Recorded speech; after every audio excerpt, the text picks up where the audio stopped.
আমি হেলেনা রায়হান, ক্লাসবেল থেকে তোমাদের সকলকে জানাই স্বাগতম। তোমার তো টেস্ট এক্সাম শেষ হয়ে গেছে, তুমি তোমার প্রবলেমগুলো অলরেডি বুঝতে পেরেছো। এখন তুমি নতুন করে কিছু শুরু করতে চাও, তোমার স্বপ্ন জিপিএ 5 পাওয়া, অথবা একটা ভালো রেজাল্ট করা, অথবা কেউ কেউ গোল্ডেনও পেতে চাও। এমন অনেক স্টুডেন্ট আছো, কিন্তু তুমি কি জানো এই স্বপ্নটা, তোমার এই স্বপ্নটাকে আরো বড় আরো বেশি করে দেখছেন তোমারই বাবা মা। তারা হয়তো এই টেনশনে কত রাত নির্ঘুম কাটিয়ে দিচ্ছে, পরিশ্রম আরো বাড়িয়ে দিচ্ছেন আমার সন্তানকে কোথায় পড়তে দেয়া যায়, কোন জায়গায় পড়লে সে জিপিএ 5টা পাবে, কোথায় হয়তো টিচারটাই ভালো হচ্ছে না, মরিয়া হয়ে যাচ্ছেন, অথবা তিনি যে কিভাবে টাকা ম্যানেজ করছেন তোমার জন্য, তোমার এই পড়াশোনার জন্য, তুমি হয়তো সেটা ফিলও করতে পারছো না।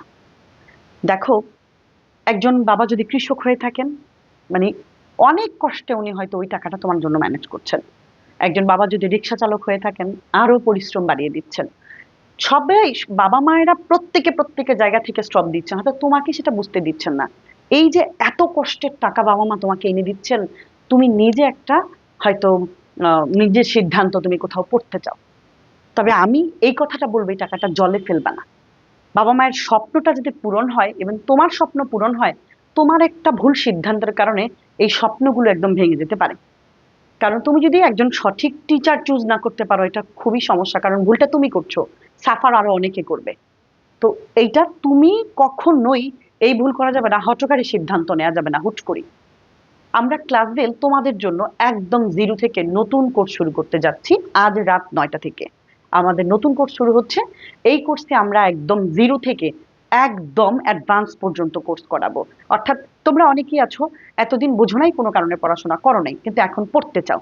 আমাদের এই কোর্সটা তাদের জন্য, যারা শিখতে চাও তাদের জন্য।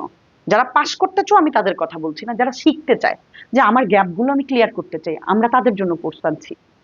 আমাদের এই কোর্সে একদম বেসিক থেকে আমরা করাবো। আমরা ধরে নেই আমার একজনও যদি দুর্বল স্টুডেন্ট থাকে, যে লসাগুও বুঝে না, যে ভগ্নাংশের ছোট ছোট যোগ বিয়োগ গুলি করতে পারে না, অনেকেই আছে এমন ছোট ছোট বিষয় থাকে, অনেকে হাসে যে এগুলো করতে পারো না। আছে এমন অনেক স্টুডেন্ট আছে ছোট ছোট বিষয়গুলোও পারে না। পারো না বলেই তো শিখতে আসছো, তাই না? তো আমরা ক্লাসবেল ওই বিষয়টাকেও গুরুত্ব দিই। আমাদের এই কোর্সে মোট 7টা বিষয় করানো হচ্ছে। 7টা বিষয়ের কোর্স ফি হচ্ছে 2,990 টাকা। রাত 9টা থেকে ক্লাস হবে। আজকে আমাদের শুরু হতে যাচ্ছে। এই কোর্সে ভর্তি হলে যত দ্রুত ভর্তি হবে, আমাদের একটা বই আছে, তোমরা সবাই জানো, বইটা এখনো তুমি ফ্রি পেয়ে যাবা। যত দ্রুত ভর্তি হবে ততই বইটা ফ্রি পাওয়ার সম্ভাবনা অনেক অনেক বেশি। অর্থাৎ 2,990 টাকার মধ্যেই বইটা পেয়ে যাবে, আলাদা করে বইয়ের জন্য কোনো পে করতে হবে না। এই বইটা তোমার থাকলে তোমার আলাদা করে কোনো গণিতের আর বাংলা দ্বিতীয় পত্র টেস্ট পেপার কিনতে হবে না। এটা এতটাই মানে জাস্ট একটা ম্যাজিক একটা বই। আমার সাহায্য নিয়ে এই বইটাকে তুমি সলভ করবা। আর আমাদের কোর্সে আমরা গাইডকে একদম নিষিদ্ধ, মানে তুমি জাস্ট গাইড জীবনও ধরতে পারবে না। যদি গাইড রাইখা আমাদের কাছে আসতে পারো, তুমি জীবনে ভালো কিছু করবা। সেই দায়িত্ব আমি নিব, ক্লাসবেল নিবে তোমার জন্য। আমরা, দেখো, অত বড় নই ক্লাসবেল, অতটা বড় না, কিন্তু ক্লাসবেল যথেষ্ট নির্ভরযোগ্য, যথেষ্ট আন্তরিক, যথেষ্ট দায়িত্বশীল। সেবার দিক থেকে ক্লাসবেলের চেয়ে এগিয়ে বর্তমানে আর কেউ নাই। আমরা সর্বোচ্চ তোমাদেরকে অ্যাড করাইতে হয়তো 5 মিনিট নিই, বা যে কোনো প্রয়োজনে প্রশ্ন করলে আমরা খুব দ্রুত রেসপন্স করি। আমাদেরই সমাজে এমন অনেকে আছে, তোমরা হয়তো কি, তোমাদের দেখো সিদ্ধান্তটা এরকম তোমরা করো যে হুট করে টাকা কম, যে ক্লাস বেলের একটা ভিডিও দেখলা বা আমার ভালো লাগছে, তোমার আমার পড়া যথেষ্ট এরকম, কিন্তু যখন তুমি কোর্স ফি শুনেছো 2,990 টাকা, তুমি হুট করে সিদ্ধান্ত চেঞ্জ করেছো। যদিও তুমি বললে তোমার বাবা মা টাকা দিবেন, কিন্তু সিদ্ধান্তটা তুমি নিচ্ছ তোমার। তুমি আরেক জায়গায় গিয়ে দেখলা 500 টাকায় তুমি কোর্স পেয়ে যাচ্ছ, 1200 টাকায় সকল বিষয়, বা 1500 টা 1490 টাকায় অল বিষয় তুমি পেয়ে যাচ্ছ আগামী 5 মাসের জন্য। তো তুমি কি করলে? আরে হয়তো কেউ কেউ বাবা মার কাছ থেকে পুরো টাকাই আনে, 1400 টাকা দিয়ে ভর্তি হয়। আবার কেউ কেউ ভাবতেছে না এত টাকা দিয়ে কেন পড়বো, 1200 টাকা 500 টাকায় যে কোর্স পেয়ে যাচ্ছি, বা 990 টাকা সবটাই পেয়ে যাচ্ছি, আমি সেটাই নিই। তো তুমি কি করলে? সেটা নিলা। কিন্তু আলটিমেটলি তোমার যে গোড়ায় প্রবলেম রয়ে গেছিল, তোমার যে গ্যাপ, সেই গ্যাপ আর ফিল আপ হয় নাই।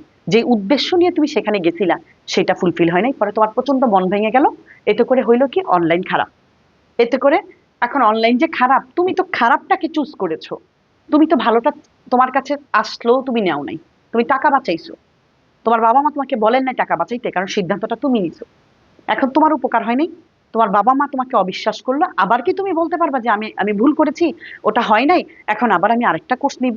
তো সিদ্ধান্ত বুঝে শুনেই নিতে হয় প্রথম বেলায়, না হয় পরবর্তীতে বাবা মা তোমাকে ভুল বুঝলো, ওটার প্রভাব এসে আমার উপরেও পড়ে। মানে আমি বলতে অনলাইন কোর্স যারা ভালো পড়ায় তাদের উপরেও এসে পড়ে।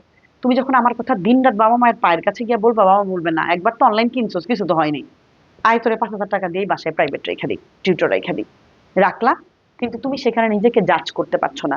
তোমার টিচার তো তোমাকে জ্যামিতি করাচ্ছেন না, আবার তোমাকে মাঝে মাঝে বলছেন তুমি পরিমিতি পারবা না, জ্যামিতি তোমার দেওয়া হবে না, তুমি পারো না, তুমি শুধু বীজগণিত করো পাস করার জন্য। সারা বছর বীজগণিতের চক্র থেকে বেরো হইতে পারোনি।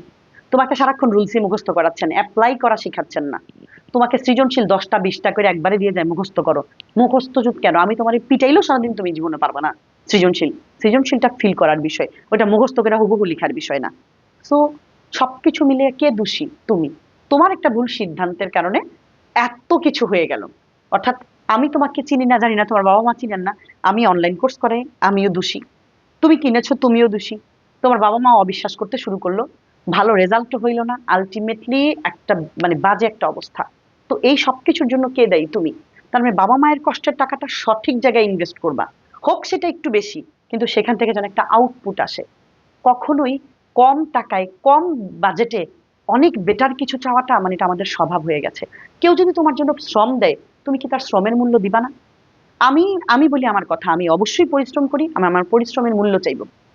আমি যদি সত্যিকারের পরিশ্রম করে থাকি, এখন আমি যদি ভালো পড়াই, আমি যদি ভালো সার্ভিস দিই, আমরা আমাদের কোর্স থেকে একটা বই ফ্রি দিচ্ছি, আমি পার্সোনালি হোয়াটসঅ্যাপে সার্ভিস দিচ্ছি non stop, just non stop. আমার মতো 1 to 1 সার্ভিস কেউ দেয় না, কেউ দেয় না। তুমি জিজ্ঞেস করে দেখতে পারো, আমাদের অনলাইন কোর্সে আসলে তুমি বুঝতে পারবা আমি কতটা আন্তরিক, আমি কতটা মানে যত্ন নিয়ে একটা স্টুডেন্টকে শিখাই। কারণ ক্লাস বেল এটাই বিশ্বাস করে তুমি মানেই আমি, তোমার মাঝেই আমি আমাকে দেখতে পাই। তুমি সফল, ক্লাস বেলও সফল। তুমি ব্যর্থ, ক্লাস বেলও ব্যর্থ। সো তুমি ব্যর্থ হইলে তো আমিও ব্যর্থ হয়ে যাব, তো আমি তো তোমাকে ব্যর্থ হইতে দিতে পারি না।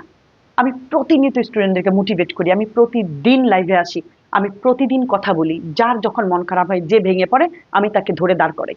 সে অবশ্যই একটা সময় হাঁটতে শুরু করে, মন খারাপ হয় আমার সঙ্গে একটু কথা বলে। এটা যে কি পরিমাণ কাজে দেয়। আমি স্টুডেন্টদেরকে বলি, ধরো তুমি পারো না, তুমি ট্রাই করতে দোষ কি? ভুলটাই আমাকে পাঠাও, ভুল করেই তো মানুষ শিখে। আবার অনেকে ভুল করলে হাসে, তখন আবার আমি বলে দিই যে দেখো ও একটা ভুল করেছে বলেই কিন্তু তোমরা একটা নতুন কিছু শিখতে পারলা, তাই না? নাহলে তো তুমি শিখতে না। অনেক সময় হয় কি আমরা গদ বাঁধা মুখস্থর মতো করে ফেলি, কিন্তু ভুল করতে করতে একটা মানুষ গিয়ে সঠিকটা শিখে যায়। ভুল করার জন্যই তো আসছো আমার কাছে, পারলে কি ভর্তি হইতা? আমি তোমার সাথে আছি, রাত 12টা বাজে তুমি প্রবলেমে বলে আমার নক করো।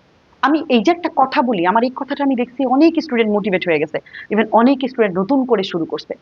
তো তাদের মতো যদি তোমার অবস্থা হয়ে থাকে, তুমিও আমাদের সঙ্গে কোর্স শুরু করতে পারো আজ থেকে। আমি আবারও বলেছি, আজ থেকে আমরা কোর্স শুরু করছি। তো আমি আশা করব তোমাদের অনেককেই হয়তো আমরা ক্লাস দিলে পাবো। আমাদের কোর্সে একদম জিরো থেকে আমরা শুরু করতে পারবো প্রত্যেকটা বিষয়। আমার এই 7টা বিষয় যদি তুমি আমাদের কাছে ভর্তি হও, তোমাকে আর কোথাও প্রাইভেট পড়তে হবে না, এই দায়িত্ব আমি নিব। যদি পড়তে হয় তুমি আমাকে বলবা একবার, ম্যাম আপনি তো বলেছিলেন, কিন্তু আমার তো এখন পড়তে হচ্ছে। আমি অবশ্যই এই দায়ভার মাথা পেতে নিব। তোমাদের জন্য শুভকামনা, ভালো থাকো সবাই।